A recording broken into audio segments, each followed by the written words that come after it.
Muy buenos días, sean todos muy bienvenidos en esta nueva mañana de hoy, 1 de octubre del año 2020.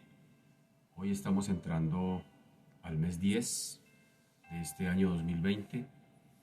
Hoy estamos comenzando una nueva etapa, un nuevo mes.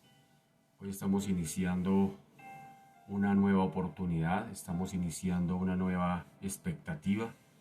Han transcurrido 9 meses de este 2020 y hoy nos adentramos a el 10.º mes, el mes de octubre. Hoy, 1 de octubre del año 2020. Una vez más, bienvenidos a esta cita, bienvenidos a este encuentro con el Señor. Y quiero invitarle a que abramos nuestras Biblias en Primera de Pedro capítulo 5, versículo 10.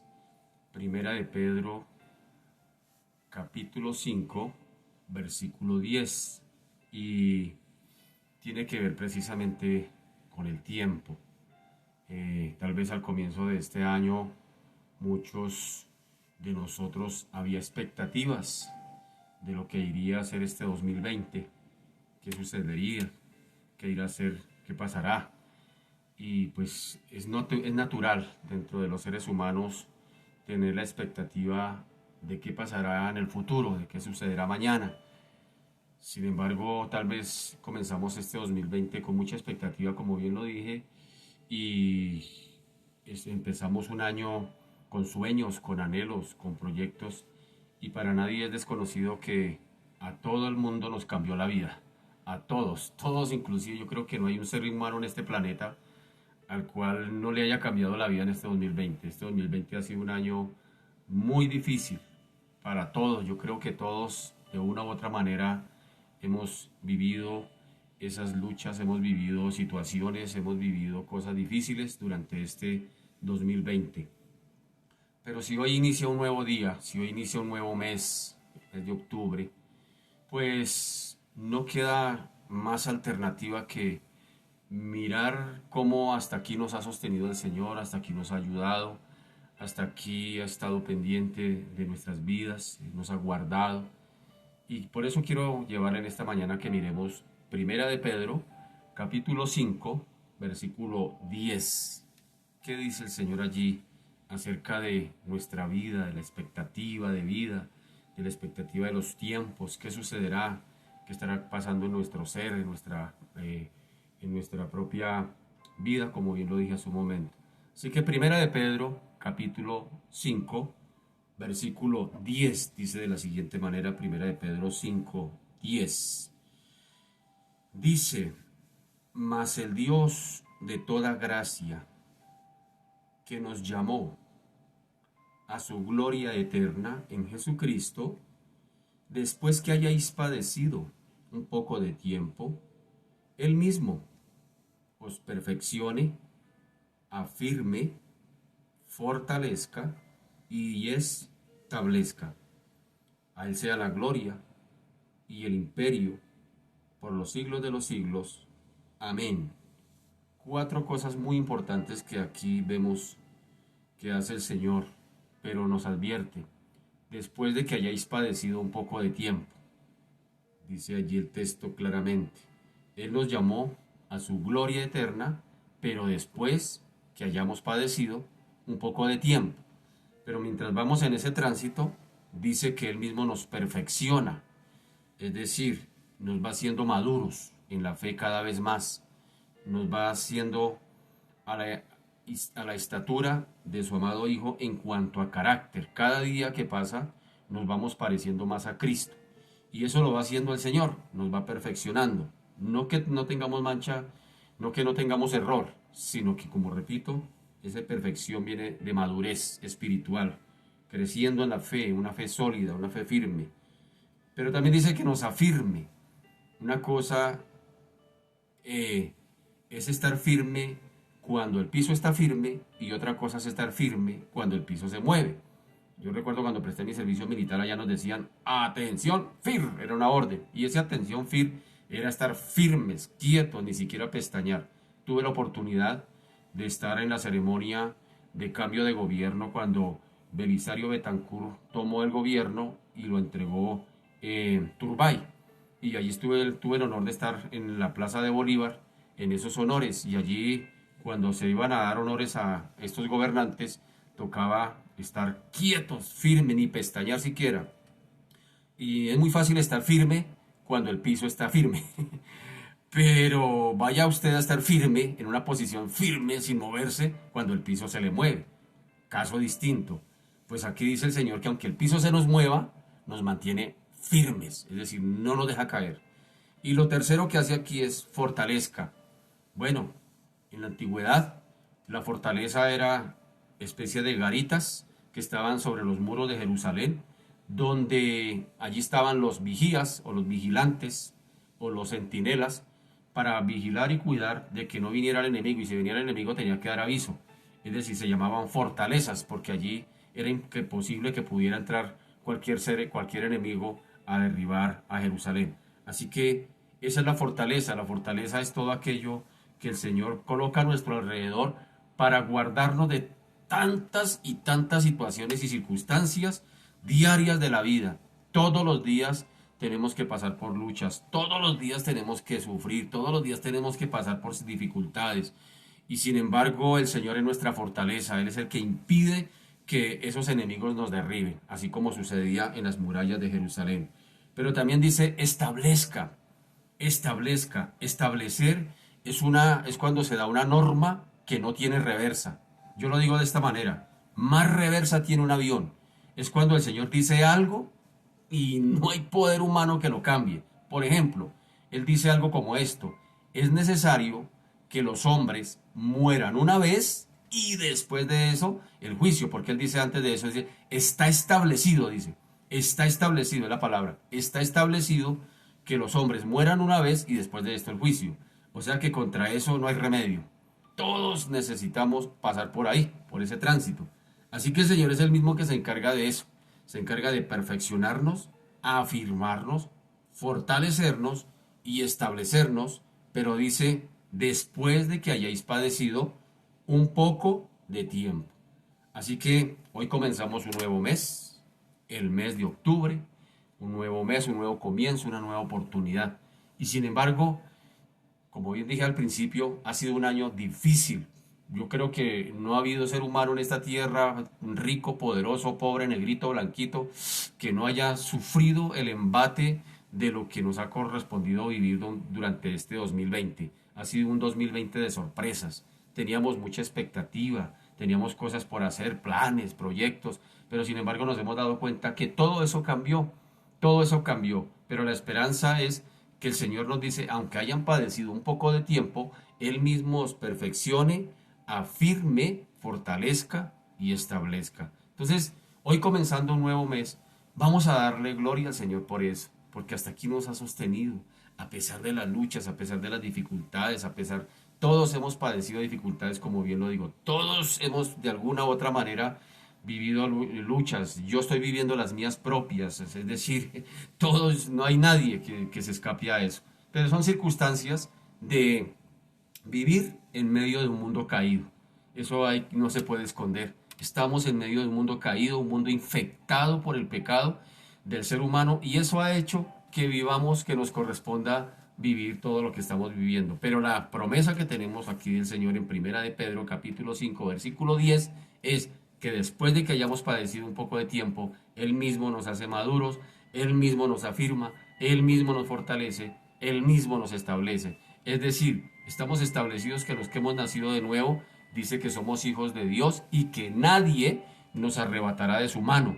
Al Señor el Señor mismo anunció y dijo allá frente a los judíos, dijo de esta manera, dijo, la voluntad de mi Padre es que lo que Él me entregó, lo que Él me dio, no pierda yo nada, sino que lo resucite en el día postrero.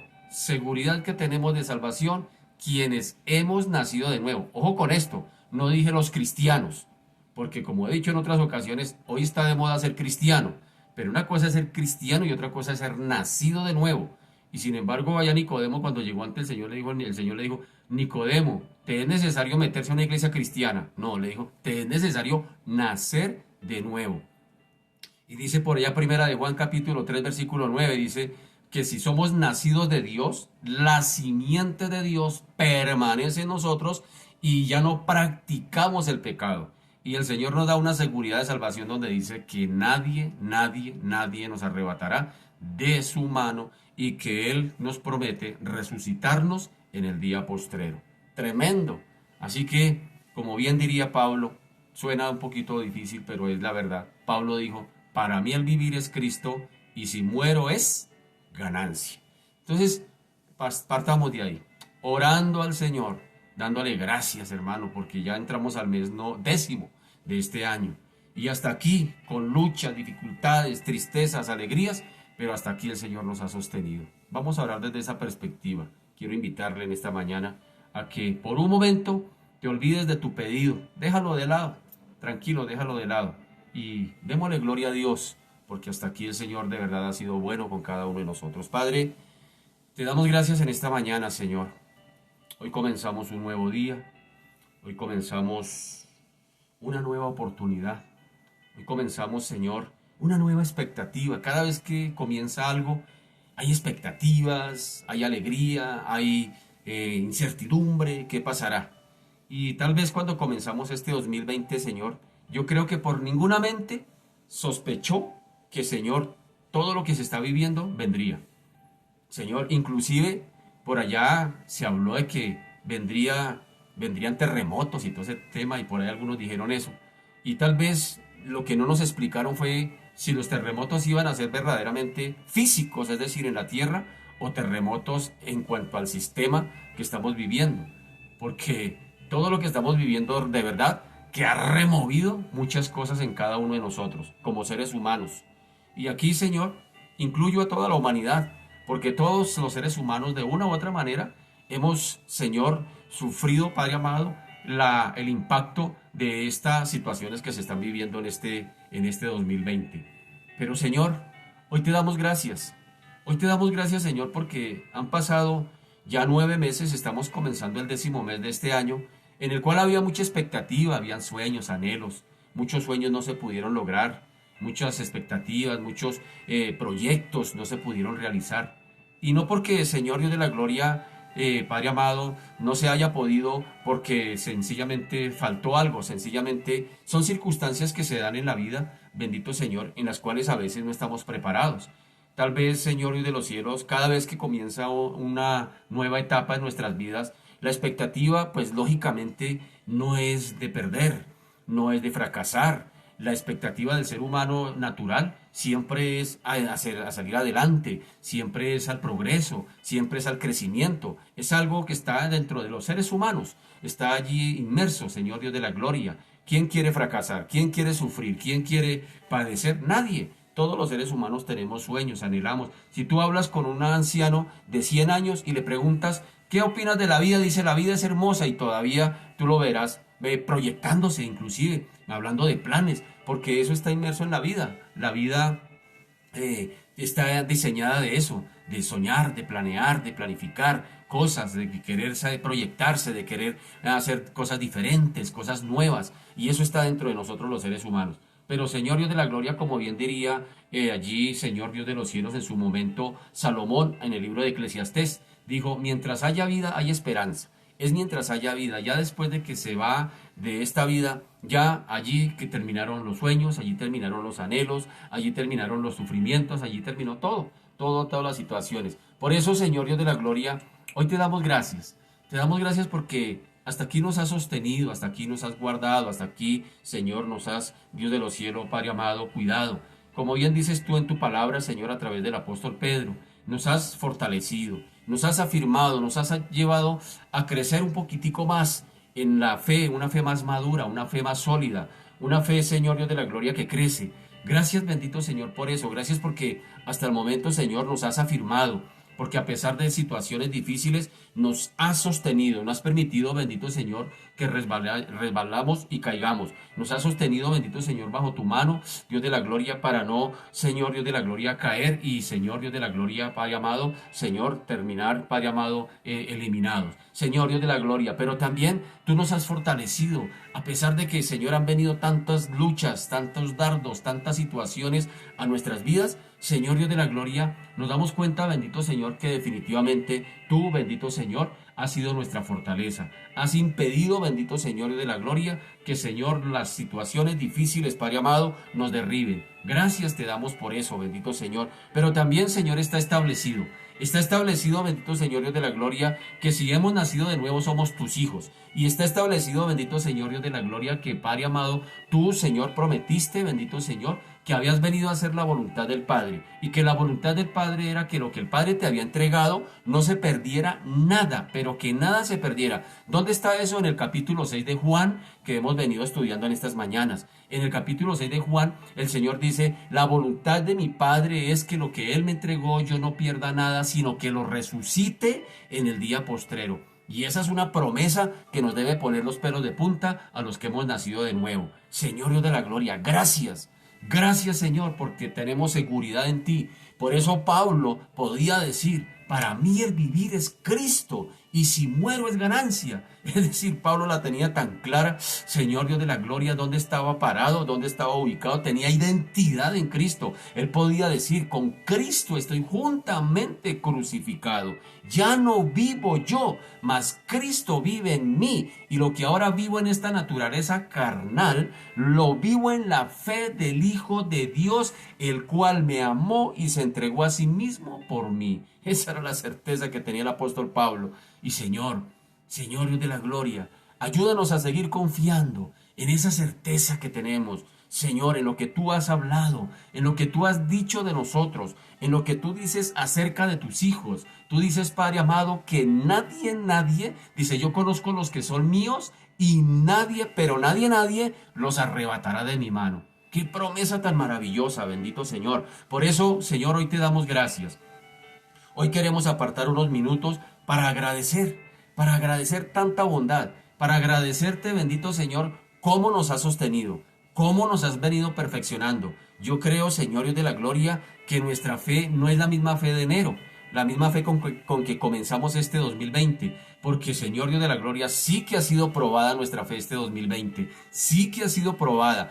Llegó el momento, Señor Dios de la gloria, al principio de año, de, Señor, definitivamente mostrar de qué estamos hechos, demostrar si verdaderamente nuestra fe era verdaderamente una fe arraigada o una fe simple, una fe, Señor, de papel, una fe pegada con saliva. Llegó el momento, bendito Señor, y Señor Dios de los cielos, nos hemos dado cuenta que hasta aquí nos ha sostenido. Han pasado 9 meses de este año y, Señor Dios de los cielos, Padre amado, han pasado vientos, ventarrones, huracanes, situaciones en todas las áreas de nuestras vidas, y hasta aquí, Señor Dios de los cielos, hoy permites que nuestros ojos se abran una vez más, y eso significa, Señor Dios de la gloria, que nos has venido perfeccionando, que nos has venido afirmando, que nos has venido fortaleciendo y que nos has venido estableciendo.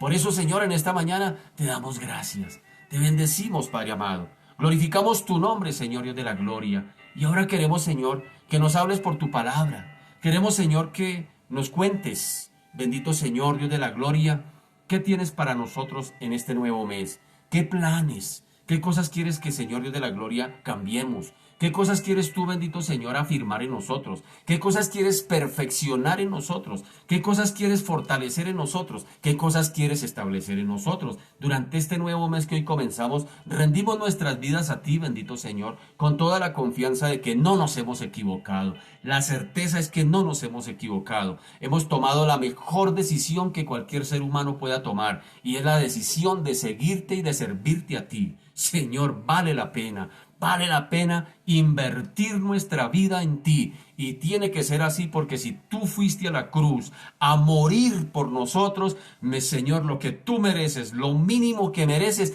es que vivamos para ti, que invirtamos nuestra vida para ti. Es el mejor depósito donde cualquier ser humano puede invertir. Allí, Señor, la polilla no corroe. Allí los ladrones no roban. Allí, Señor, el orín no corroe, Señor. Es allí donde tú quieres que invertamos, que hagamos tesoros en el buen depósito. Y vale la pena, vale la pena. Una vez más nos confirmas de que vale la pena, Señor, meternos de cabeza en servirte, en agradarte, en seguirte, en obedecerte. Vale la pena, Señor, porque tú nos prometes que, Señor Dios de la gloria, tú mismo nos perfeccionarás, tú mismo nos afirmarás, tú mismo nos fortalecerás y tú mismo nos establecerás. Y está establecido, bendito Señor Dios de la gloria, que un día la iglesia redimida vendrá a reinar con Cristo, Padre amado. Y si tú lo has hablado, es sello de garantía. La firma está firmado por Dios mismo ese documento.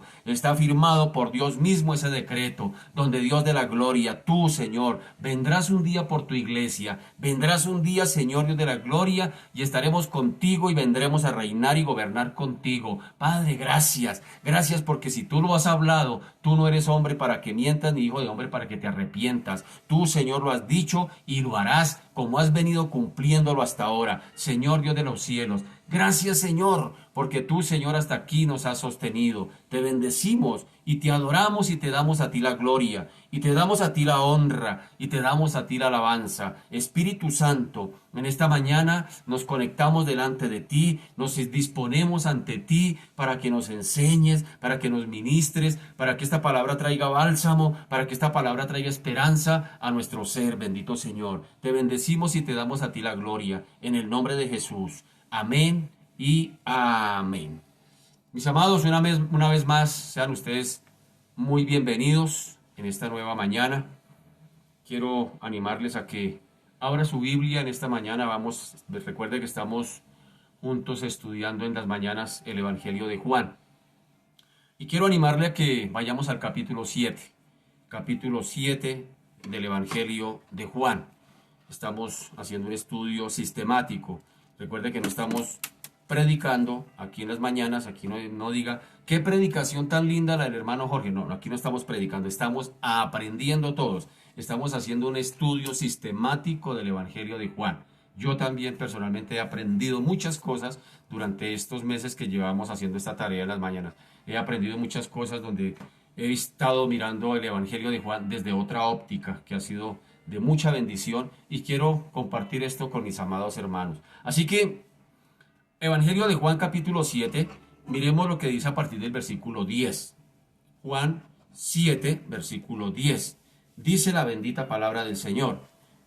En el capítulo 7 de Juan, dice: pero después que sus hermanos habían subido, entonces él también subió a la fiesta, no abiertamente, sino como en secreto. Y le buscaban los judíos en la fiesta, y decían: ¿dónde está aquel?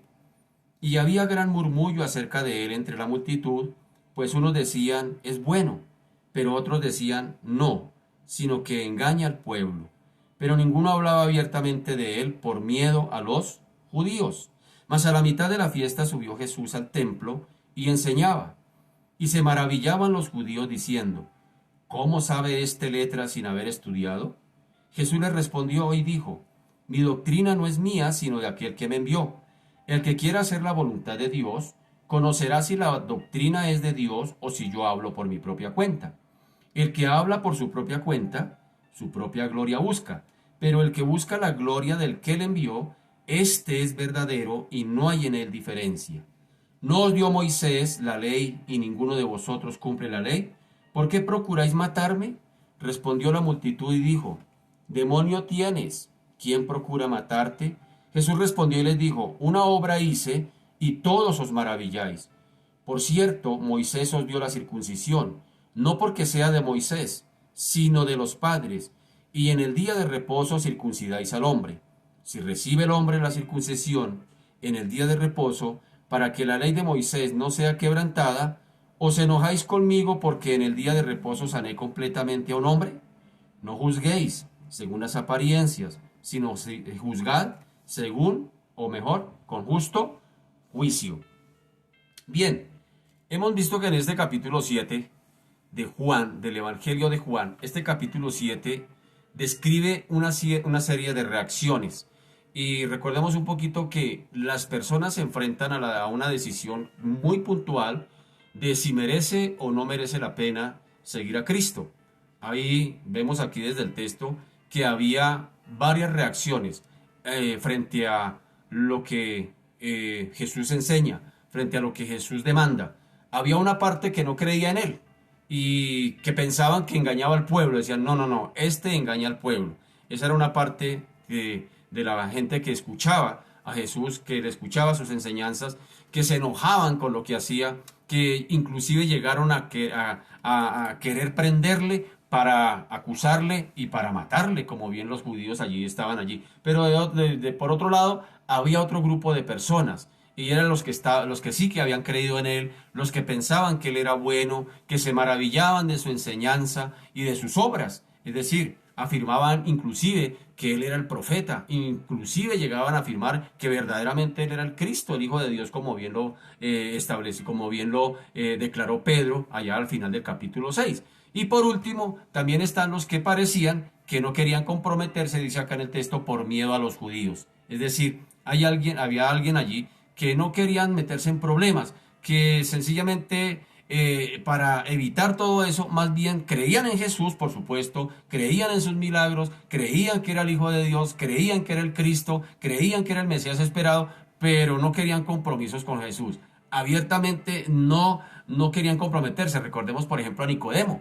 Nicodemo en su momento le dice a Jesús, sabemos que vienes de Dios, sabemos, inclusive no dice sé, él habla por el Sanedrín, él habla por sus por sus colegas, él habla por los demás maestros. Dice, sabemos que vienes de Dios porque nadie puede hacer las obras que tú haces y Dios no está con él. Pero ¿cómo fue Nicodemo? De noche. Entonces así hay mucho. Entonces, mirando esto, así podemos ver nuestra sociedad hoy en día. Hay quienes definitivamente no creen, dicen, no, eso es pura palabrería, esos cristianos, ese evangelio es pura carreta, y no sencillamente se niegan a creer. Hay otro grupo que hemos creído, tenemos firme, la tenemos clara y tenemos identidad con Cristo y sabemos quién es Cristo para nuestras vidas y lo que ha hecho. La tenemos clara y sabemos para dónde vamos. Ese es otro grupo. Pero hay otro grupo que aunque conocen, que aunque saben quién es Jesús, aunque tal vez Jesús les haya salvado, les haya hecho milagros en sus vidas, se haya manifestado de una manera gloriosa en sus vidas, pero sin embargo todavía les da temor testificar de Cristo.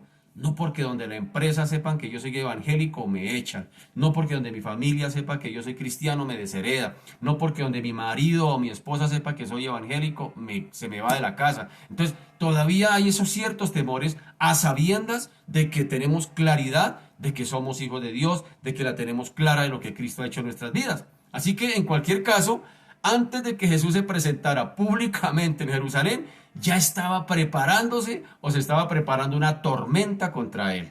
Así que también en nuestros días hay la misma situación. Hay una variedad de reacciones ante la predicación del Evangelio de Jesucristo. Mucha gente reacciona de maneras diferentes. Y esto mismo fue lo que inclusive anunció el Señor. Por allá en Lucas 12:51, él mismo anunció lo siguiente. Dice, ¿pensáis que he venido para traer paz en la tierra? Eso mismo lo dijo el Señor en Lucas 12. ¿Pensáis que he venido para dar paz en la tierra? Os digo, no, sino disensión. Y él mismo lo anuncia y lo advierte. Dice, porque de aquí en adelante, 5 en una familia estarán divididos. 3 contra 2 y 2 contra 3. Estará dividido el padre contra el hijo y el hijo contra el padre. La madre contra la hija y la hija contra la madre. La suegra contra su nuera y la nuera contra su suegra. O sea, más claro no puede ser. El Señor dijo que por seguir el Evangelio se iba a causar divisiones y yo creo que de eso ya somos testigos, usted y yo lo hemos experimentado a lo largo de nuestra experiencia cristiana. Mire lo que dice el versículo 13.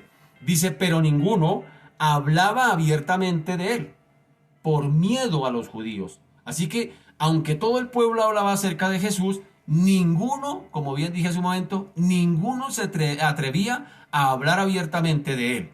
El odio declarado, óigame bien, de los líderes judíos hacia Jesús mantenía a la gente bajo temor. Aunque no se impedía que de alguna manera secretamente se hablara de él, se le siguiera a él. Pero sin embargo había temor dentro del mismo pueblo de Israel acerca de la sabienda de que los judíos, los líderes judíos, estaban persiguiendo a Jesús para matarlo. Pero el pueblo común tenía temores de declarar públicamente, de testificar públicamente de Jesús, sencillamente por miedo a ser expulsados. Ellos sabían que identificarse públicamente con Jesús y en estas circunstancias, como las estaban planteando los judíos, significaría la expulsión de la sinagoga. Mire lo que dice Juan 9:22. Juan 9:22 dice: esto dijeron sus padres porque tenían miedo de los judíos, por cuanto los judíos ya habían acordado que si alguno confesase que Jesús era el Mesías, fuera expulsado de la sinagoga. Y Juan 12:42 dice: con todo eso, aún los gobernantes, muchos creyeron en él, pero a causa de los fariseos no lo confesaban para no ser expulsados de la sinagoga. Y mire lo que dice por allá en el capítulo 19 de Juan, versículo 38. Después de esto, José de Arimatea, que era discípulo de Jesús, pero secretamente, por miedo de los judíos, rogó a Pilato que le permitiese llevarse el cuerpo de Jesús, y Pilato se lo concedió. Entonces vino y se llevó el cuerpo de Jesús. Y también sabemos la historia de Nicodemo. Así que esto implicaría ser expulsado de la sinagoga. Ser expulsado de la sinagoga, esto implicaría la exclusión de la vida social, de la vida política y de la vida religiosa de la nación de Israel. Es decir, en otras palabras, ahora que estamos estudiando Apocalipsis en las noches, los jueves especialmente, eso es como una gran tribulación en miniatura. Eso es como la marca de la bestia en miniatura. La marca de la bestia significaba que el que no tuviera la marca de la bestia, nadie podía comprar, nadie podía vender, nadie podía tener acceso a un empleo, es decir, estaba prácticamente excluido. Y yo mirando este texto así, yo pensaba eso, dije, esto es como una pequeña gran tribulación. Esto es como una pequeña marca de la bestia, es decir, el que fuera expulsado de la sinagoga quedaba prácticamente excluido de toda oportunidad dentro de un imperio romano que era bastante cruel.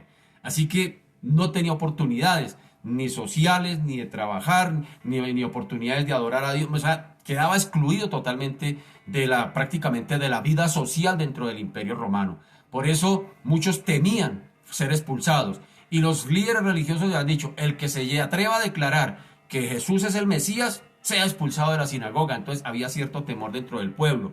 Y vamos a mirar ahora más adelante, cuando lleguemos al capítulo 9, vamos a ver también cómo los mismos padres del ciego que fue sanado de nacimiento, que el Señor lo sanó, inmediatamente ellos mismos también tuvieron temor de testificar, pero eso lo dejémoslo para el capítulo 9. Así que todo el mundo hablaba más bien sigilosamente, en secreto, por temor a decir algo inadecuado, por temor a no ir a decir algo que fuera a ofender a los líderes judíos, que pudiera serles objeto de la ira de los líderes y su temida maquinaria que se había contra la misma gente que era político-religiosa. Recuerde que había dos pilares fuertes dentro del judaísmo, dentro del imperio romano, que eran la religión y la política. Eran los dos pilares fuertes que sostenían prácticamente el imperio romano. Y cualquiera que se atreviera a atacar una de esas dos áreas era prácticamente digno de muerte. Por eso Jesús, cuando dice: yo soy hijo de Dios, ¿cómo si? Esto causa ampolla dentro de los líderes religiosos, y por eso querían matarlo, porque para ellos era blasfemia. O cuando el Señor dice: es que yo soy el rey de los judíos. Rey de los judíos, decían ellos. El único rey que nosotros conocemos aquí se llama Augusto César, el emperador romano. Aquí no puede haber otro rey. Entonces eso era revuelta, eso era como levantarse en armas contra el imperio, y eso era digno de muerte. Por eso, si usted nota bien, a Jesús le hicieron dos juicios: uno político ante Poncio Pilato y otro religioso ante Anás y Caifás, los líderes religiosos. Si usted lo nota de esa manera, vemos que hubo dos juicios contra Jesús porque eran los dos pilares del imperio romano. Así que no cabe aquí la duda de que el miedo al qué dirán ha sido siempre la herramienta que el enemigo ha usado para no testificar de Cristo. ¡Qué tremendo eso!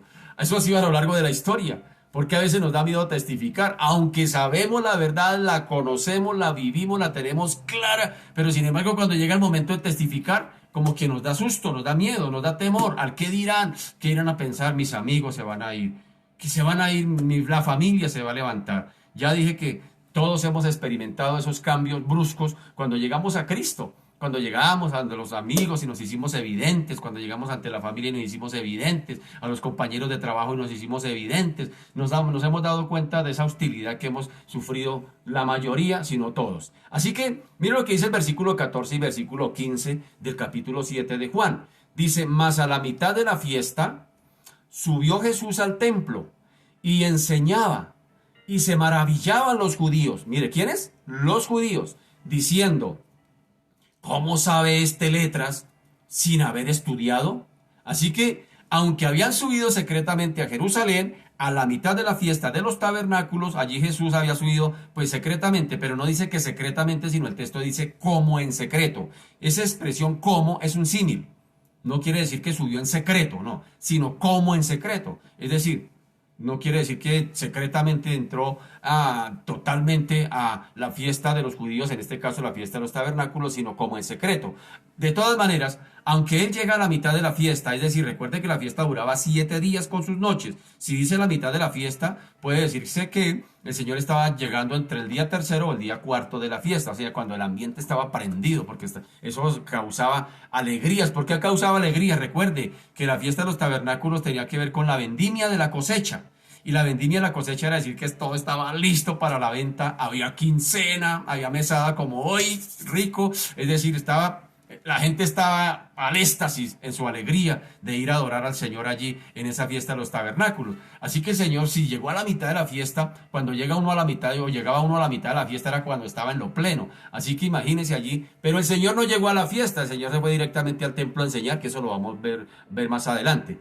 Así que lo cierto es que él llega a la mitad de la fiesta y se presenta en el templo, dice acá, se presenta en el templo y les enseña públicamente. En esta ocasión no se nos dice en el texto que haya hecho algún milagro. Aquí, caso diferente como en las fiestas de la Pascua, por ahí en el capítulo 2, donde dice que hizo muchos milagros y mucha gente creyó en él, pero él no se fiaba de los hombres, no les creía a esa falsa fe. Sin embargo, aquí en el capítulo 7 no nos habla de que Jesús haya hecho milagros. Por lo menos el texto no nos lo dice. Pero pronto el pueblo que le escuchaba estaba igualmente maravillado. Es decir, Jesús empieza a enseñar allí y la gente empieza a maravillarse allí. La causa principal de su asombro se debió al conocimiento profundo de las Escrituras y la autoridad con que las explicaba o las exponía. Eso fue lo que causó revuelo. Pero ¿cómo si de dónde sabe tanto? Pero ¿de dónde si nunca ha ido a la escuela rabínica a estudiar? Nunca lo hemos visto que haya ido a un seminario, nunca lo hemos visto que haya ido a un claustro a estudiar las escrituras. ¿Y de dónde saca tanto este? Y no solamente habla, sino que es que lo habla con tanta autoridad, con tanta convicción, que definitivamente estamos asombrados, estamos maravillados, dirían los mismos líderes judíos. Así que esa era la causa principal por la cual se asombraban los oyentes de las enseñanzas de Jesús. Pero también dejaron ver que estaban igualmente intrigados. Es decir, se preguntaban eso, ¿de dónde?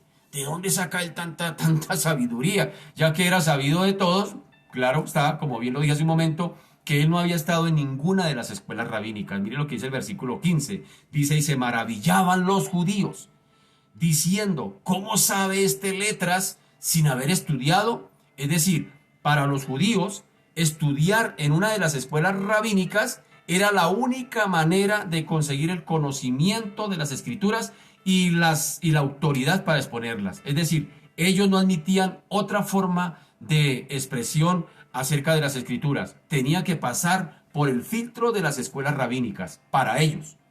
Es decir, otro que se atreviera a enseñar las escrituras sin haber pasado por esas escuelas rabínicas, se podría decir que era un falso Mesías, un falso profeta, que era un palabrero que no tenía credibilidad en lo que decía. Por eso están asombrados. Este no lo hemos tenido como compañero de estudio y sin embargo, mire cómo sabe, mire cómo explica, mire cómo lo hace de una manera con tanta autoridad y con tanta convicción. ¿De dónde habrá sacado este? Es más, conocemos que su papá es José, su mamá es María, vive por allá en un pueblucho que se llama Nazaret y de Nazaret podrá salir algo de bueno. ¿Cómo si? Es decir, eso había tremendo asombro aún dentro de los líderes judíos. Es decir, los que más estaban asombrados eran ellos, los líderes judíos. Y aunque el pueblo también se admiraba de su doctrina, pero sin embargo no lo expresaban públicamente por miedo a ser echados de la sinagoga. Así que Jesús no había estudiado en ninguna escuela rabínica, ni estaba acreditado por ningún erudito rabino.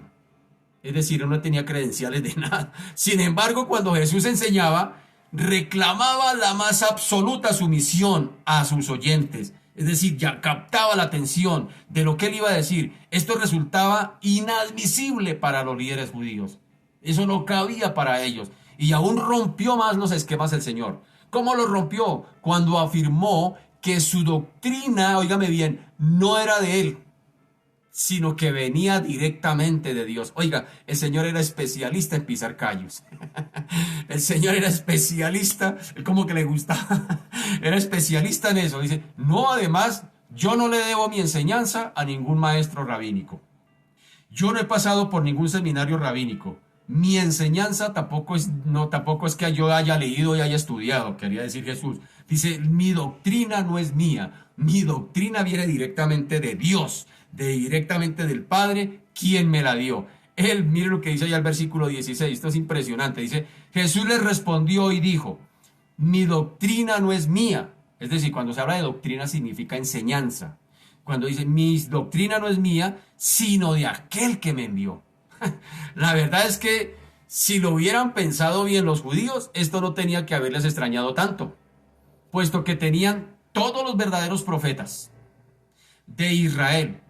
Y los verdaderos profetas de Israel, ellos tampoco pasaron por ninguna escuela rabínica, en esa época se usaba la escuela de profetas.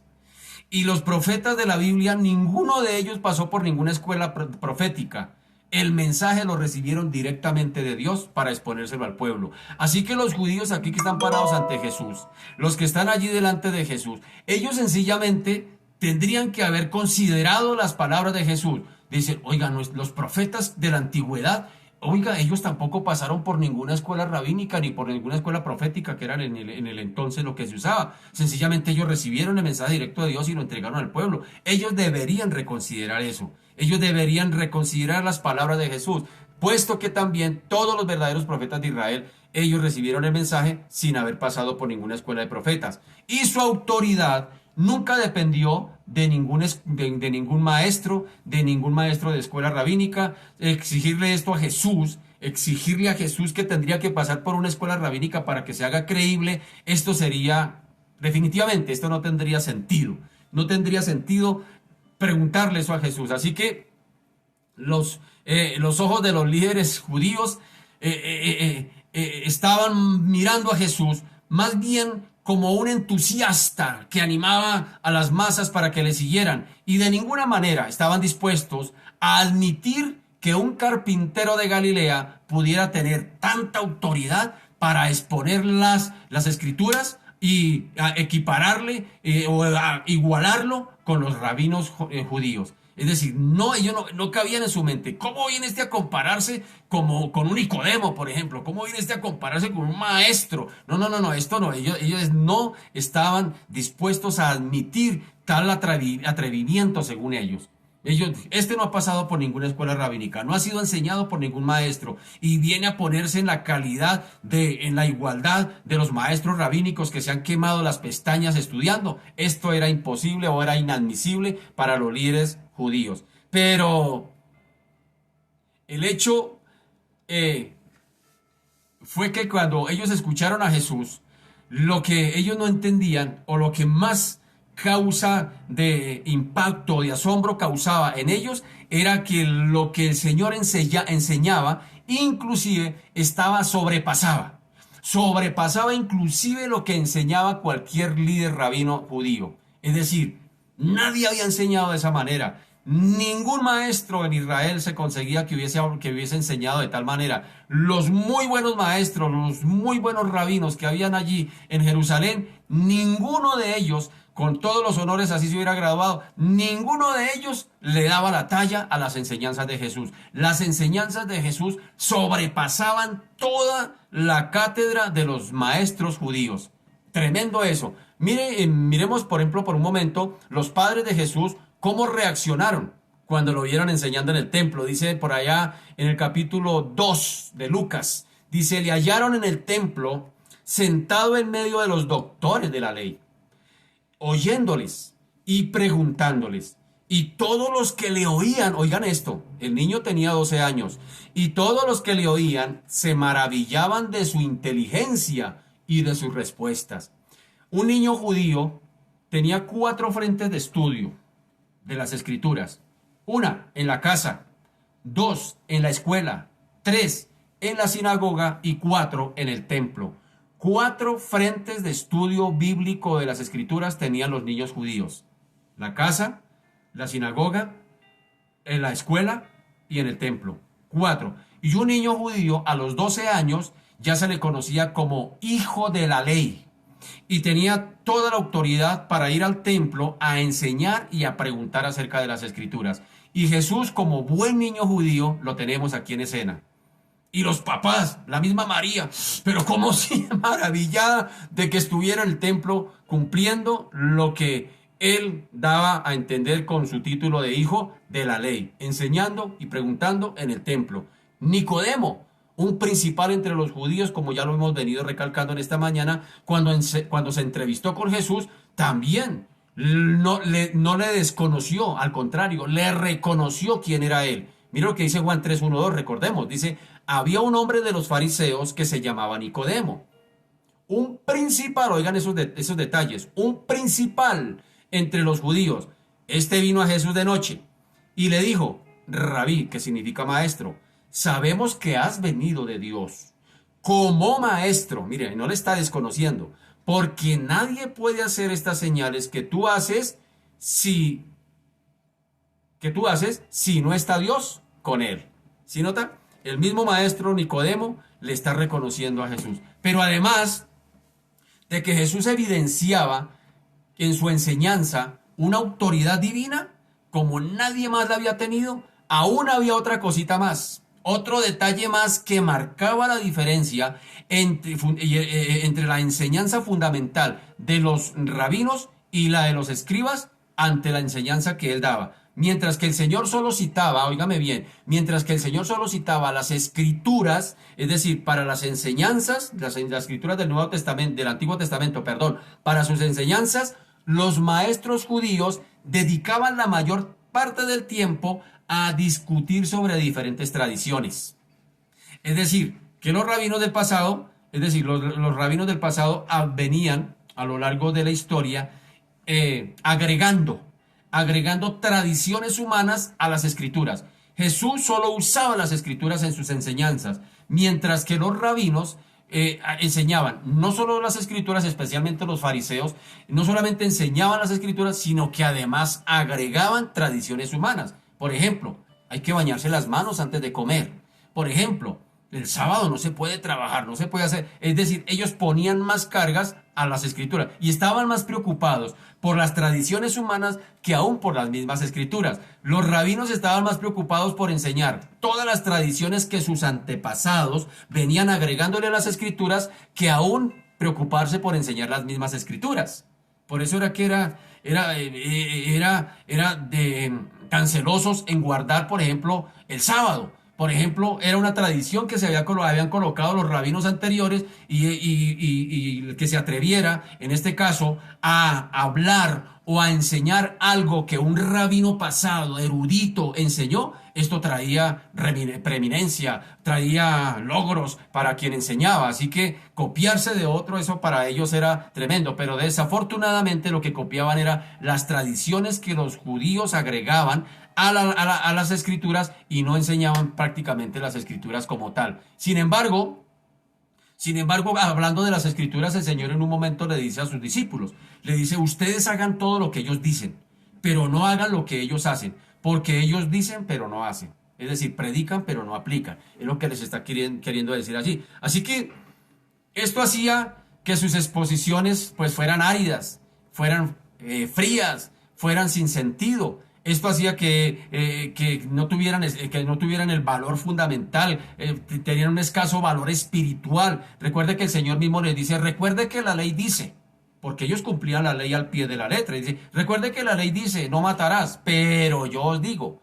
Ese pero yo os digo, está queriéndoles decir el Señor, les está diciendo, ustedes están hablando de las escrituras al pie de la letra, pero agregando tradiciones, pero yo he venido a darle el verdadero sentido a la ley. Es decir, yo he venido a darle el espíritu de la ley misma. Por eso la ley dice no matarás, pero yo os digo, el que se enoja contra su hermano se convierte en homicida. La ley dice no adulterarás, pero el que ya mira a una mujer con codicia, ya adulteró en su corazón. Es decir, el Señor viene a darle el verdadero sentido a lo que ellos enseñaban. Ellos enseñaban al pie de la letra, pero agregaban a la letra. Y hay del que no la cumpla.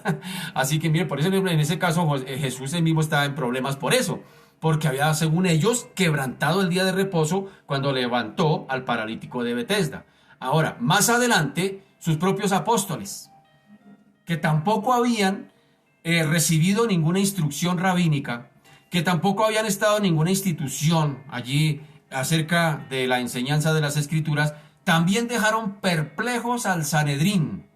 Allá, cuando el Sanedrín les interrogó, especialmente a Juan y a Pedro, por allá cuando Pedro empezó a predicar la primera vez, se convirtieron 3000, luego un día después va al templo de la Hermosa, hay un paralítico allí, y monito, regáleme una moneda, y Pedro le dice, chino, ahora estoy sirviéndole al Señor, no tengo plata, porque como ahora estoy sirviéndole al Señor ando con los bolsillos pelados, pero lo que tengo te doy, en el nombre del Señor levántate y anda. Y esto, menos mal que Pedro no tenía plata.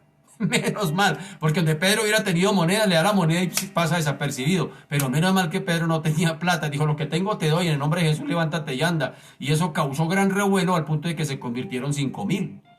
Y eso causó gran revuelo que los líderes los mandaron llamar y allí Pedro les dice de la siguiente manera. Empieza a explicarles, empieza a hablarles de las Escrituras, empieza a hablarles de Jesús. Y mire la reacción de esos líderes que llamaron a Pedro y a Juan allí en Hechos 3, capítulo 3, versículo 13. Dice, entonces viendo el denuedo de Pedro y de Juan, y sabiendo que eran hombres sin letras y del vulgo, se maravillaban y les reconocían que habían estado con Jesús. ¿Sí nota eso? O sea, no solamente Jesús causó asombro ante sus oyentes, sino que más adelante sus mismos discípulos, Pedro y Juan en este caso, ante los líderes religiosos. Así que hago una claridad.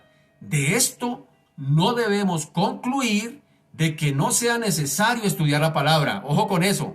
Porque hay quienes dicen, bueno, pues si ellos eran hombres sin letras y eran del vulgo y simplemente oraron al Señor y el Señor les puso la palabra en la boca, ojo con eso porque uno escucha expresiones de personas flojas que por evadir el estudio bíblico dicen, no, yo no necesito estudiar, yo simplemente abro mi boca que Dios la llenará. Yo simplemente oro y ayuno y ya Dios pone esas palabras. Ojo con eso, no estoy queriendo decir con eso. Es decir, aquí no estoy animando a que no hay que estudiar la palabra. Dije estudiar. No leer, estudiar la palabra. Hay que estudiarla. Claro que sí. Ellos, aunque los rabinos reconocieron que no habían estado en ninguna escuela, sin embargo, quedaron impresionados, no significa que hoy no vayamos a estudiar la palabra. Por supuesto hay que estudiarla. Por supuesto que sí. Pero la formación tiene que ser bíblica. La formación bíblica, una formación que hemos de estar seguros que es bíblica. Los escribas del tiempo de Jesús, en lugar de enseñar la palabra, ellos se dedicaban más bien a transmitir las tradiciones humanas que otros maestros hablaban, que otros maestros agregaban a las escrituras. Así que en esto tenemos que tener especial cuidado. Estudiar sí, pero estudiar la palabra de Dios. Estudiar en escuelas sí, pero bíblicas. Así que al citar a un famoso rabino, los hacía parecer muy eruditos, que ellos usaran de las enseñanzas, de las tradiciones que otros rabinos desde el tiempo de atrás habían enseñado y habían agregado a las escrituras. Si alguien enseñaba eso los hacía parecer eruditos, los hacía parecer sabios, eso les daba un lugar de eminencia, pero el Señor los denunció. El Señor los denunció a sus falsos maestros. Mire lo que les dijo. En Marcos capítulo 7, versículo 5 le dice, le preguntaron pues los fariseos y los escribas, ¿por qué tus discípulos no andan conforme a la tradición de los ancianos, sino que comen pan con manos inmundas?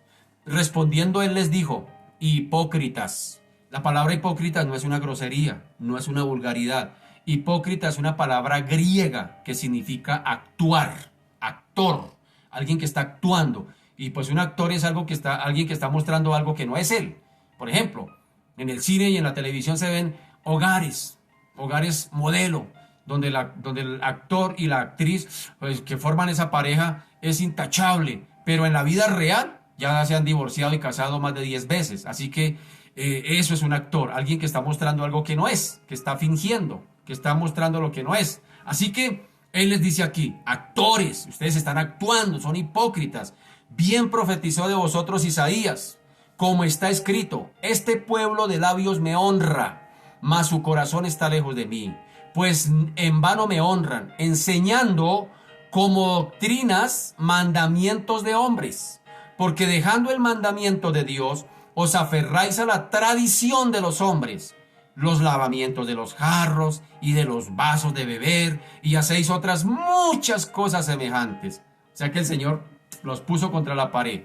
Así que miremos lo que dice aquí el versículo 16. Dice, Jesús le respondió y dijo, mi doctrina no es mía, sino de aquel que me envió. Puesto que Jesús no citaba a otras autoridades humanas para sus enseñanzas, algunos pensaron que estaba desarrollando sus propias doctrinas. Eso pensaban algunos. Es decir, que él estaba inventando cosas allí. Tal como lo veían sus escritos, como lo veían sus críticos, perdón, solo había dos posibilidades. Había, así, a la óptica de los líderes judíos, solamente había dos posibilidades. O bien había estudiado en una escuela rabínica o simplemente emitía sus propias ideas, sus propias enseñanzas. Ellos sabían que la primera de estas alternativas no era evidente, estaba excluida. Nunca lo habían visto estudiar en ninguna escuela rabínica. Así que la segunda debía ser cierta. Este está hablando de su propia cuenta. Por eso el Señor tiene que decirles, mi doctrina no es mía, sino de aquel que me envió. Y en otra ocasión les dice, yo no hablo por mi propia cuenta. Les dice aquí mismo. Así que lejos el Señor de jactarse de su propia habilidad o de reconocerse deudor de algún maestro, que es que aquel maestro fue el que me enseñó, lejos de eso, de reconocer a algún maestro humano que le haya enseñado las escrituras, Jesús explicó que su enseñanza provenía de aquel que le había enviado.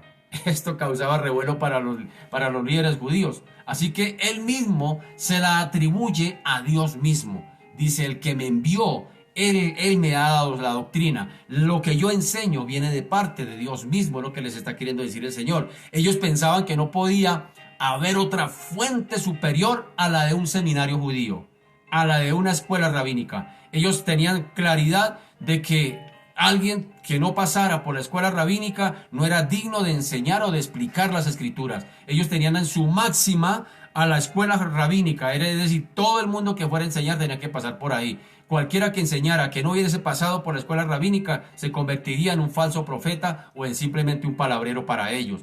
Así que ese era el concepto que ellos tenían acerca de los maestros. Pero Jesús apeló una vez más a su Padre en los cielos. Tremendo eso. Lo que daba a su enseñanza un carácter y un origen infinitamente superior, como lo expliqué hace un momento, a cualquier maestro, de cualquier enseñanza humana, de cualquier erudito judío que pudiera explicar las escrituras. Cuando el Señor decía que las escrituras, que lo que la doctrina que él estaba explicando venía directamente del Padre, esto superaba la doctrina o la enseñanza de cualquier rabino judío, por más erudito que fuera. Esto tenía una implicación importante para ellos. Es decir, repudiarlo a él y a su mensaje significaría rechazar a Dios mismo. ¿Sí me hago entender? Es decir, el que rechazaba el mensaje de Jesús, y si ellos rechazaban el mensaje de Jesús, pues no estaban haciendo otra cosa más que rechazando a Dios mismo, del cual tanto ellos enseñaban. ¡Qué tremendo eso! Mira lo que dice el versículo 17. El que quiera hacer la voluntad de Dios, conocerá si la doctrina es de Dios o si yo hablo por mi propia cuenta. Así que nuevamente vuelve a aparecer la conexión aquí entre el Padre y el Hijo.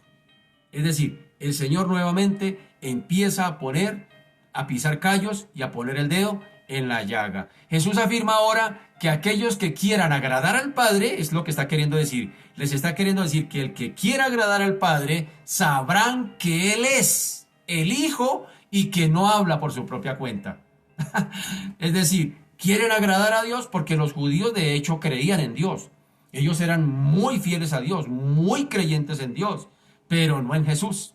Por eso el Señor les dice, el que quiera hacer la voluntad de Dios, el que quiera agradar a Dios, conocerá si la doctrina viene de parte de Dios o si yo hablo por mi propia cuenta. Es decir, y si los judíos estaban dispuestos a hacer la voluntad de Dios, lo mínimo que tenían que hacer aquí en este caso era aceptar al Hijo. Así que el que se pusiera contra las enseñanzas de Jesús en aquel entonces, sencillamente se estaba oponiendo a Dios mismo. O sea que los líderes judíos estaban entre la espada y la pared. Así que los judíos daban a entender que tenían un problema para aceptar su doctrina porque sabían de dónde procedía. Ellos contaban allí con un verdadero problema. Pero en respuesta, Jesús les dice cuál era la verdadera dificultad. Es decir, ya lo hemos explicado en estos días, Jesús no es que no se hiciera explicar. Jesús no es que no se hiciera entender. No es que el mensaje fuera duro. ¿Se acuerdan allá en Juan 6? Que ellos dijeron, dura es esta palabra, dura. Pero realmente no era ni dura la palabra, ni duro el mensajero. La dureza estaba y reposaba y estaba allí en el corazón de los oyentes. Es decir, como hasta el día de hoy. Por eso el Señor les decía, cuando oigan hoy su voz, si escuchares hoy su voz, no endurezcáis vuestro corazón. Hasta el día de hoy el mensaje no es duro, mucho menos el predicador, aunque parezca duro, ya el hermano Jorge predica duro. No, la dureza no está ni en el hermano Jorge ni en la predicación. El mensaje de la dureza puede estar en tu corazón, que te haces duro, a decir, no, yo no, Dios, no, y no, yo no soporto eso. Eso le estaba pasando a los líderes judíos, a los maestros judíos, que estaban siendo confrontados con el mensaje, estaban siendo confrontados con las palabras de Jesús y empezaron a hacer creciente más su odio. Decía, este toca sacarlo del camino, este nos está metiendo en problemas. Así que ellos, cuando expresaban sus dudas en cuanto a la doctrina, lo que realmente estaban haciendo era sacar a la luz que en su corazón no tenían el deseo de conocer a Dios. Es decir, voluntariamente se habían negado a creer en Cristo. Así de sencillo era. Y así ocurre tantas veces hasta el día de hoy, como ya lo acabo de explicar. Muchas personas dicen que no pueden creer porque no saben en qué religión o a cuál religión creer o cuál religión tiene la verdad. ¿Se ha escuchado esas cosas? Pero ¿a cuál religión me meto? Hay tantas religiones en el mundo que no sé a cuál seguir. El problema no se trata de las religiones, mi querido. El problema está en el corazón, que se niega a creer. Que se niega a creer. Así que el Señor aquí, o sea, mejor, ningún razonamiento que el Señor, del Señor haya hecho allí estaba dentro del intelecto de los oyentes. Es decir, los oyentes empezaron a cavilar. ¿Cómo si muestre a ver? ¿Pero por qué? Y empezaban allí a mirar. Pero este viene de José, pero este viene de María, pero este viene de Galilea. No, este no puede ser el Mesías, porque ellos esperaban, entre otras, un Mesías que llegara de una manera sobrenatural. No que naciese de una virgen como nació Jesús. Ellos estaban esperando otra clase de Mesías. Estaban esperando un Mesías que viniera a impartir derecho social, justicia social, oportunidades para todos los seres humanos y que viniera a derrocar el imperio romano y se sentara allí como emperador y empezara ahora sí a ejercer allí desde la política y la religión judías. Eso es lo que esperaban ellos. Pero el Señor les había enviado otro Mesías que ellos no esperaban. Por eso esto chocaba con ellos, pero no porque no entendieran, tenían las Escrituras. El mismo Señor les dice, ¿no han leído las Escrituras? ¿No han leído Miqueas capítulo 5 versículo 2 que dice que en Belén nacería? ¿No han leído Isaías que nacería de una virgen? ¿No han leído ustedes que tanto leen? Por ahí el Señor a veces los confronta con eso. De hecho, cuando Él pone a uno de sus testigos, dice, las Escrituras son las que dan testimonio de mí. Dice, escudriñad las Escrituras, porque ellas son las que dan testimonio de mí. Es decir, les está diciendo, ustedes conocen, el problema no era la ignorancia para no creer en Jesús. El problema era el negarse voluntariamente, la dureza del corazón. Voluntariamente se negaban a creer en Jesús, no por ignorancia. Y eso para el día de hoy tiene una aplicación. La gente no se va al infierno por ignorancia. Créame, la gente se condena por la dureza del corazón, por no creer, no porque no sepan. Todos los seres humanos saben que hay un Dios. Todos los seres humanos saben que hay un ser creador supremo al cual tenemos que darle gloria y rendirle cuentas. Todos los seres humanos. Eso de que a veces decimos, ay, no, hay que predicarle a todo el mundo porque si no le predicamos a todo el mundo y si la gente se va sin Cristo, inmediatamente nos sentimos culpables como iglesia. No, la gente tiene algo que Pablo lo dijo por ahí en el capítulo 1 de Romanos, dijo que tenemos una conciencia. Es decir, Dios nos hizo conscientes de que hay un Dios, de que hay un ser supremo. Y dice, y esa conciencia lo acusa o lo defiende, perdón. Así que no hay excusa, mi amado. No hay excusa. Es más, y si tú estás escuchando el mensaje, te hago doblemente responsable. Porque ya no puede, a mí nunca me lo dijeron, nunca me hablaron de Cristo. Ya te estoy hablando de Cristo, así que salvo mi papeleta, te hago responsable a ti. Así que es el problema de los judíos y es el problema de hoy. La gente inmediatamente hablan de Jesús, inmediatamente pone su razonamiento, pone sus argumentos y voluntariamente se niegan a creer en Jesús. Usted salga a la calle y haga una encuesta. ¿Quién es Jesús? ¿A qué vino? Y la gente te va a hablar con toda la verdad. Jesús es el Hijo de Dios que vino a morir por mis pecados. Pero la gente no quiere acercarse a Jesús. ¿Por qué? Porque no quieren compromiso. ¿Por qué? Porque endurecen voluntariamente su corazón. Porque no quieren ser confrontados con la situación de pecado. Así que ellos no es que no supieran cuál era la voluntad del Padre. Los judíos no era que no supieran. Por eso el Señor les está diciendo, el que quiera hacer la voluntad, no dice el que quiera conocer. Oiga bien, el que quiera hacer, no dice el que quiera conocer. Dice el que, o sea que sí la sabían, sí la conocían. El que quiera hacer la voluntad de Dios, conocerá si la doctrina es de Dios o si yo hablo por mi propia cuenta. Es decir, si ellos ya conocían que en las Escrituras estaba escrito de Jesús. Y si ellos querían hacer la voluntad de Dios, de recibir a Jesús como el Mesías, pues sencillamente tenían que creer en el Hijo. Es lo que estamos diciendo. Así que, sencillamente, porque en realidad allí sus dudas son simplemente una excusa. Es lo que definitivamente sucede. Son una excusa para seguir viviendo de espaldas a Dios. Hasta el día de hoy pasa lo mismo. Cada duda que la gente quiere sacar, cada incertidumbre, bueno, es que yo quiero ser cristiano, pero es que la verdad es que tengo mis dudas. Todas esas situaciones son solamente excusas para querer seguir viviendo en contravía a lo que Dios quiere que vivamos. Así de sencillo es. Porque si un hombre, óigame bien, si un hombre está dispuesto realmente, lo que está queriendo decir Jesús y nos dice hoy también, si un hombre está dispuesto a hacer la voluntad de Dios, óigame bien, Dios mismo se encargará de aclararle sus dudas. ¿Ah? Dios no está jugando a las adivinanzas. Dios no está manifestándose a la humanidad a través de acertijos. ¿Adivine qué? No. Dios, cuando hay un corazón dispuesto que dice, Señor, háblame, Señor, muéstrame, el Señor muy gustosamente lo hará. Si tú le pides al Señor que te abra tu corazón, Señor, abre mi corazón para que pueda entender, el Señor muy gustosamente lo va a hacer. Y muy gustosamente se lo va a explicar. El Señor no está para confundirnos a los seres humanos. Es que es tan difícil entender esa Biblia.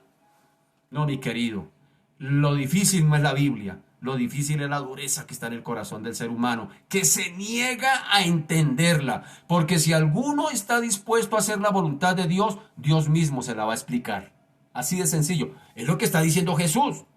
El que quiera hacer la voluntad de Dios, conocerá si la doctrina es de Dios o yo hablo por mi propia cuenta. ¿Sí notan lo que está diciendo Jesús acá? Es decir, así que ningún razonamiento humano es válido. Dios mismo se encargará de venir aquel. Por eso dice, el que viene a mí, el que viene con hambre y con sed, no, yo le daré y nadie no volverá a tener hambre ni sed. El que come mi carne y bebe mi sangre jamás volverá a tener hambre y sed, sino que tendrá vida eterna, les está queriendo decir el Señor allá en el capítulo 6. Así que el que quiera venir al Señor hoy, el que quiera conocer su voluntad, hermanos queridos, nadie lo va a enredar, ni Dios mismo te va a enredar. Simplemente dile, Señor, ¿cuál es tu voluntad? ¿Qué quieres? ¿Qué tienes? ¿Por qué permitiste que naciera? ¿Por qué permitiste que hoy tenga vida? ¿Por qué has permitido que hoy esté escuchando este mensaje allí? ¿Por qué estás permitiendo eso? ¿Ah? Y el Señor muy gustosamente te lo va a manifestar de una manera clara. Es decir, cuando el Señor habla, habla de una manera nítida. Claro, Él no habla con enredos, ni con acertijos, ni con adivinanzas. Adivine cuál es la voluntad que tengo para ti, mi querido. No, el Señor, cuando tú quieres conocer la voluntad de Dios, es clarito, hermano. ¿Dónde lo hace? A través de las Escrituras, a través de la palabra. Por eso el Señor dijo, el que quiera conocer la voluntad, quiera hacer la voluntad del Padre, conocerá así mi doctrina. Está hablando de enseñanza. ¿Qué nos dice eso a nosotros? ¿Cómo conocemos la voluntad del Señor? Por medio de su palabra, por medio de lo que estudiamos cada día. Así que no tendrá ninguna dificultad en reconocer que Jesús es el Hijo de Dios enviado del cielo. El que quiera hacer la voluntad de Dios sabrá quién es Jesús, conocerá qué vino a hacer Jesús y cuál es la voluntad de Dios al enviar a Jesús a morir en la tierra por ti y por mí. Sencillamente, el que quiera hacer la voluntad del Señor no se le va a dificultar entenderlo. Sencillamente, el mismo Señor se lo va a explicar. Así que por otro lado, tenemos aquí también la clave para adquirir el verdadero conocimiento de Dios. ¿Quieres conocer a Dios? El verdadero conocimiento de Dios. Tal vez habíamos pensado que se trataba de tener una mente brillante. Uy, es que esos hermanos que predican es porque son inteligentes, ¿no, hermano? Aquí todos somos iguales. Sencillamente, somos iguales. Aquí nadie es más que nadie, nadie tiene 3 cerebros. Tenemos lo mismo, las mismas capacidades. ¿Ah? No, porque se pensaba eso, ¿no? Cuando uno llegaba a la iglesia cristiana y uno llegaba por primera vez y, uy, yo quisiera ser predicador, no, pero eso es para predicadores, eso tiene que ser un llamado especial, eso tiene, uy, no, eso tiene que ser para gente inteligente, estudiada, erudita. No, sencillamente al que quiere. El Señor le dice, ¿quieres? ¿Quieres? Tome. Yo recuerdo cuando llegué por primera vez a una iglesia cristiana, yo quería ser predicador de la palabra. Yo, tan chévere que predican, yo quisiera ser predicador, pero soy tan tímido y no tengo estudio. No, eso es para ellos, eso es para gente escogida especialmente. Pero el Señor me dijo, ¿quiere, Jorge? ¿Quiere? ¿Quiere? Yo sí, Señor, pero es que mire lo que tengo. Dijo, no es que yo no le estoy pidiendo que tiene usted. Yo estoy diciendo es que usted déme su corazón y yo voy a empezar a hacer a través de usted porque no se trata de usted, se trata de lo que yo voy a hacer a través de usted. Entonces yo, Señor, ya lo entiendo, entonces aquí estoy, ¿qué quieres hacer? Es así de sencillo, mi amado, nosotros somos los que nos complicamos. El que quiere hacer la voluntad de Dios, hermano, Dios se la entrega toda completa. El que quiere decirle, Señor, yo te quiero servir, el Señor dice, venga para acá, tome. Ahí están las herramientas. Eso es tan bonito, hermano, cuando uno verdaderamente que empieza a creerle al Señor, que Él es el que va a hacer. No se trata de nuestras capacidades, no se trata de nuestra inteligencia, ¿no? Sencillamente, ese es un concepto equivocado que se tiene. Que para poder entender las cosas de Dios hay que tener una mente brillante, ser un erudito, un estudioso. Y repito, no quiere decir con esto que no hay que estudiar la Biblia, hay que estudiarla. Así que tenemos ese concepto equivocado. Pero lo que este versículo nos está enseñando acá es que más importante que el intelecto es la voluntad. Por eso dije hace un momento, el Señor no les está diciendo, el que quiera conocer la voluntad del Padre, no dice, sino Él dice, el que quiera hacer la voluntad. ¿Sí nota? O sea que ese versículo nos está diciendo que lo más interesante no es el intelecto, no es el conocimiento, porque se lo está diciendo el Señor a los líderes judíos. Eran maestros de la ley, eran gente eruditos, eran rabinos, no era cualquiera. Entonces el Señor, con esas palabras, no les está queriendo decir el que quiera conocer, porque si no ellos le hubieran dicho, ya conocemos, hasta luego. Sino el Señor les dice, el que quiera hacer. Es decir, ellos ya conocían, pero ahora necesitaban hacer. Así que no es válido saber tanta Biblia, hay que hacer. ¿De qué nos sirve conocernos toda la Biblia si no estamos dispuestos a hacerla? Así que nunca llegaremos a conocer a Dios, óigame bien, nunca llegaremos a conocer a Dios si primero no estamos dispuestos a hacer su voluntad. Y esto yo lo he venido repitiendo. Cuando Dios habla a través de la palabra no es para impresionarnos, no es para decir, uy, qué tremenda palabra. Cuando Dios te habla y te abre el corazón y te ayuda a entender lo que estás leyendo, estudiando de la palabra, lo mínimo que el Señor espera es que tú y yo hagamos su voluntad. Es decir, lo mínimo que espera es obediencia. A veces uno escucha expresiones como esta, Señor, háblame, háblame, háblame. ¿Para qué quieres que el Señor te hable? A menos que estés dispuesto a hacer la voluntad y obedecer lo que el Señor te va a pedir que haga, puedes decirle al Señor, háblame. A menos que estés dispuesto a eso. Porque el Señor no nos va a hablar para entretenernos, ni para distraernos, ni para impresionarnos. El Señor va a hablar porque tiene algo que decirnos y tiene algo que está esperando Él, que usted y yo obedezcamos. Eso se llama su voluntad, no la nuestra. Así que esa es la clave. para una verdadera formación bíblica. ¿Tú quieres crecer espiritualmente? ¿Quieres crecer en el conocimiento de Dios? Pues hermano, cada vez que vengas al Señor, lo mínimo que tienes que estar dispuesto es a obedecer. Aún en la oración, óigame bien, aún en la oración, porque uno piensa que el Señor habla solamente a través de la Biblia, pero la oración, como varias veces lo hemos dicho, la oración es una comunión, comunicación de doble vía.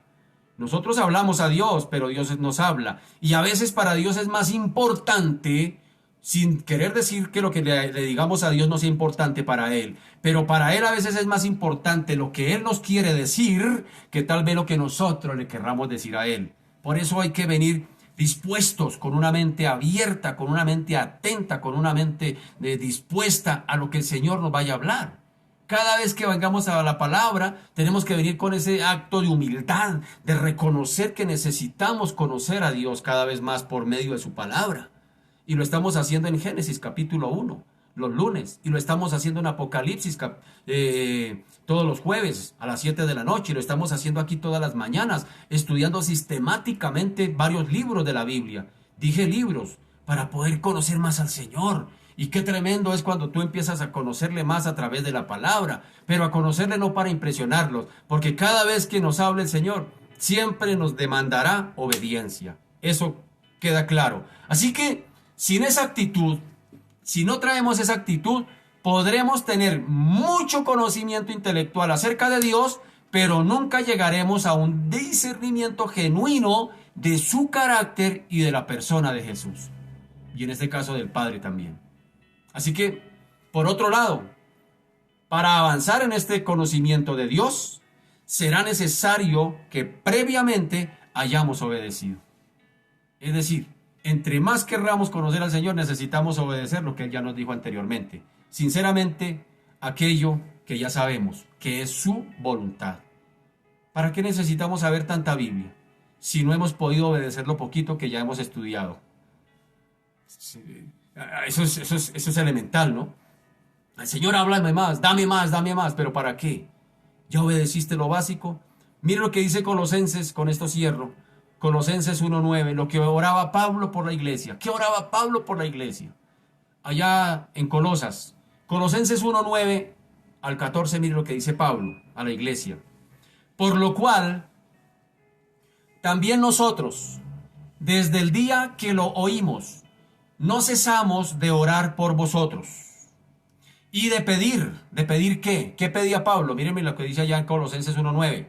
Y de pedir que seáis llenos del conocimiento de su voluntad en toda sabiduría e inteligencia espiritual, para que andéis, es decir, a la voluntad se le ponen ruedas, a la voluntad se le ponen piernas, para que andéis como es digno del Señor, agradándole en todo, llevando fruto en toda buena obra y creciendo en el conocimiento de Dios.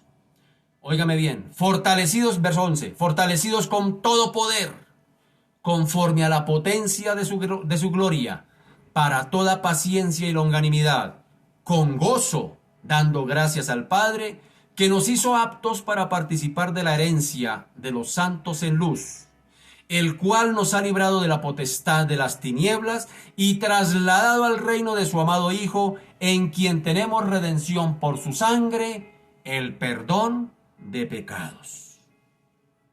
Meditando en este texto, algo que me llama la atención es la palabra fortaleza. Por lo general a veces siempre decimos, Señor, fortalécenos, fortalécenos, fortalécenos, o fortalece a fulano, o fortalece a sutano. Pero ¿saben, mis amados, que esto es como la paciencia? La paciencia como la fortaleza no se dan. La paciencia como la fortaleza se forjan. Aquí en este caso la fortaleza se forja en el momento en que yo conozco a través de las Escrituras cuál es la voluntad del Padre, y en la medida en que obedezco a su voluntad, voy siendo fortalecido. ¿Sí me hice entender? Espero que sí. Fortalece a fulano y el Señor, ahí le mando 10 toneladas de fortaleza mágicamente. No, Señor, el Señor es muy práctico. El Señor es muy práctico.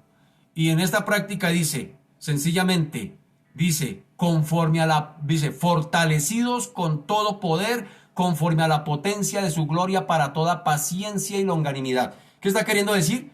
No sin antes habernos dicho, o Pablo haber dicho, estoy orando por ustedes, para que sean llenos del conocimiento de su voluntad, en toda sabiduría e inteligencia espiritual, para que andéis como es digno del Señor, agradándole en todo, llevando mucho fruto en toda buena obra y creciendo en el conocimiento de Dios. ¿Sí ve? ¿Cómo se obtiene esa fortaleza? En la medida en que conozco su voluntad, en la medida en que obedezco a su voluntad. En esa medida es mejor, en otras palabras, si estoy en el centro de la voluntad de Dios, estaré en el centro de su fortaleza en este caso. ¿Sí me hice entender? Espero que sí. Así que el Señor es práctico. Tú eres fortalecido cada día para hacerle frente a todas las situaciones diarias de la vida. La única manera de ser fortalecido no es solamente leyendo la Biblia. Ay, es que tengo que leer la Biblia para que Dios me dé fortaleza. No, esto no son vitaminas, hermano. A menos que estemos dispuestos a hacer su voluntad, a ponerle piernas a la voluntad y andar como dijo Pablo, andéis como es digno del Señor, agradándole en todo. A menos de que estemos dispuestos a obedecerle y hacer su voluntad, seremos fortalecidos. Para cuando vengan las tormentas de la vida, tú puedas estar firme, sólido y nada ni nadie te mueva. Ahí te la dejo, mi querido. Hablando de fortaleza, vamos a orar. Tengo una noticia que dar en esta mañana. No la quise dar al principio porque no los quería distraer. Pero la noticia que tengo que dar en esta mañana es que nuestro hermano Edgar Ocampo ha partido con el Señor. Y meditaba yo en esa palabra fortaleza. Fortaleza, fortaleza. Y no ha sido vano, créame que no lo practiqué, no lo planeé hacerlo. Yo creo que el Señor nos ha venido hablando. Y necesitamos ser fortalecidos como iglesia. Este ha sido un duro golpe para la iglesia. Porque quien partió con el Señor no era cualquiera. Era una cabeza dura de la iglesia, una columna dura de la iglesia. Nuestro hermano Edgar Ocampo ha partido con el Señor. Y le decía yo ayer a mi esposa, ¿cómo es la vida? Hace un año estábamos felices porque nos íbamos a graduar. Perdóneme. Hace un año nos íbamos a graduar. Y estaba feliz. Pero yo le decía a mi esposa anoche, pero ahora está más feliz porque está en la presencia del Señor. Y necesitamos ser fortalecidos como orábamos hace un momento esta mañana. Necesitamos que el Señor nos fortalezca, pero ahí está la clave. La clave no es solamente orar por fortaleza. Señor, dame fortaleza, fortaléceme. No. La clave es conocer la voluntad del Señor a través de su palabra y hacerla. Y hacerla. Ahí es donde somos fortalecidos. Y vamos a orar porque el Señor nos siga fortaleciendo. Porque nos siga fortaleciendo. Y esto me da a mí más fuerza y más empuje para predicar la palabra del Señor. Porque definitivamente es la palabra la que nos trae fuerza. Pero en la medida que vamos obedeciendo al Señor. Dios nos ayude, mis amados. Amado Padre, en esta mañana nos presentamos delante de ti, Señor. Te damos gracias, Padre.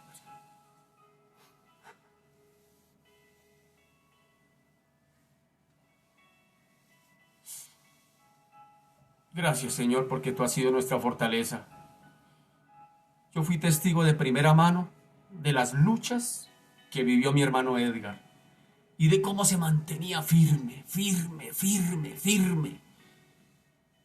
Yo sé muchas cosas que él me contó allá como buen amigo que fuimos. Muchas cosas que me contaba, que tal vez no se las contó a nadie más. Y yo me admiraba de ese varón, de ver cómo se fortalecía en tu palabra. Cómo se fortalecía. Y llegó a la meta, Señor. Llegó a la meta, llegó bien. Llegó bien, corrió bien como tú querías que corriera. Y corrió bien. Pero aquí quedamos nosotros, bendito Señor, Dios de los cielos. Seguimos en esta carrera que tenemos por delante. Y necesitamos ser fortalecidos, bendito Señor. Necesitamos ser fortalecidos. Oro por el Centro Cristiano de Alabanza y de Restauración. Ha partido, Señor, una columna fuerte, Señor. Un hombre de palabra de Dios, predicador de tu palabra, que nos enseñó no solamente con la palabra, sino con su vida. Yo algo admiré de este varón, su sencillez, una sencillez tan profunda, donde él no le daba vergüenza decir quién era, dónde vivía y lo que hacía, ante el que fuera. Y eso hizo que abriera puertas de grandeza.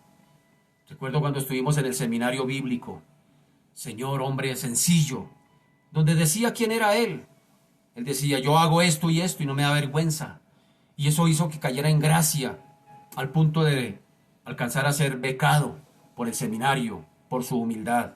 Yo aprendí eso de él, estoy aprendiendo de él eso, esa humildad, esa sencillez. Y Señor Dios de la gloria, hoy Señor Dios de los cielos, Padre amado, te damos gracias. Gracias Señor porque nos enseñaste a través de él, no solamente desde el púlpito, sino bajo del púlpito, Señor, fuera de él. Te damos gracias por él, y, Señor, oramos porque nos fortalezcas, pero ya hoy tú nos has dado la clave de cómo se obtiene esa fortaleza. Y es, Señor, conociendo tu voluntad por medio de tu palabra y obedeciéndola. Allí vamos siendo fortalecidos. Por eso hoy oramos también por su familia, por su esposa, por sus hijos, los ponemos delante de ti. Oramos, Señor Dios de la gloria, porque como oraba el apóstol Pablo, oramos porque, Señor, sean llenos del conocimiento de tu voluntad, en toda sabiduría e inteligencia espiritual, para que anden como es digno del Señor, agradándole en todo, llevando fruto en toda buena obra y creciendo en el conocimiento de Dios, fortalecidos con poder conforme a la potencia de su gloria para toda paciencia y longanimidad. Desde esa perspectiva, oro porque nos fortalezcas, porque fortalezcas a la familia de mi hermano Edgar. Señor Dios de la gloria, gracias te damos, bendito Señor. Gracias. Hay tristeza en nuestros corazones, pero a la vez hay gozo, porque Señor Dios de la gloria, lo que Él tanto soñó, estar en tu presencia, lo que Él tanto explicó, lo que Él tanto enseñó, Señor Dios de la gloria, allí, Señor Dios de los cielos, está gozoso tal vez en esta hora, pero quedamos nosotros aquí, seguimos nosotros aquí, bendito Señor, y pedimos esa fortaleza. Pedimos, Señor, que nos ayudes a obedecer lo que ya sabemos que tenemos que obedecer, porque de esa misma manera, Señor, vamos siendo fortalecidos, Padre amado. Oramos a ti por todos aquellos que han perdido seres queridos en este año. Ha sido un año difícil, Padre amado. Ha sido un año duro, bendito Señor. Hemos tenido que ver personas conocidas partir, Señor Dios de la gloria. Personas que han partido, Señor, que han sido conocidos, que han ido, se han ido, Señor Dios de la gloria. Pero, Señor Dios de los cielos, esto también nos debe animar a que, bendito Señor, prediquemos tu palabra. Porque, Señor Dios de la gloria, Padre amado, así como mi hermano Edgar partió a tu presencia, muchos están yendo sin ti, Padre amado. Se están yendo a otro lugar, bendito Señor. Y oramos por ellos, Padre amado, para que lleguen al conocimiento de tu voluntad, y tu voluntad es que sean salvos, tu voluntad es que se arrepientan, tu voluntad es que se pongan a cuentas contigo, bendito Señor, para que tú les salves, les justifiques y tengan vida eterna. Esa es tu voluntad para nuestras familias, para nuestros vecinos, para nuestros amigos, Señor Dios de la gloria. Gracias, Señor, porque hasta aquí nos has sostenido. Y gracias, Señor Dios de la gloria. Ayúdanos a seguir adelante, a seguir en esta carrera de la fe. Aunque vienen esas situaciones, vienen tristezas, vienen dificultades, vienen luchas, pero nos toca y nos corresponde seguir en esta carrera. Señor Dios de la gloria, muchas gracias te damos, Padre amado. Bendice, Señor, esta familia. Ayúdale, fortalécele, Padre amado. Te bendecimos, te damos a ti la gloria, en el nombre poderoso de Jesús. Amén y amén. Mis amados, se nos ha ido el tiempo. Dios me los bendiga. Los espero esta noche con el favor del Señor a las 7 de la noche para otro estudio bíblico de otro libro que se llama Apocalipsis. 7 de la noche los espero por este mismo medio. Muchas bendiciones, mis amados, mis queridos. Un abrazo para todos. Muchas bendiciones. Chao.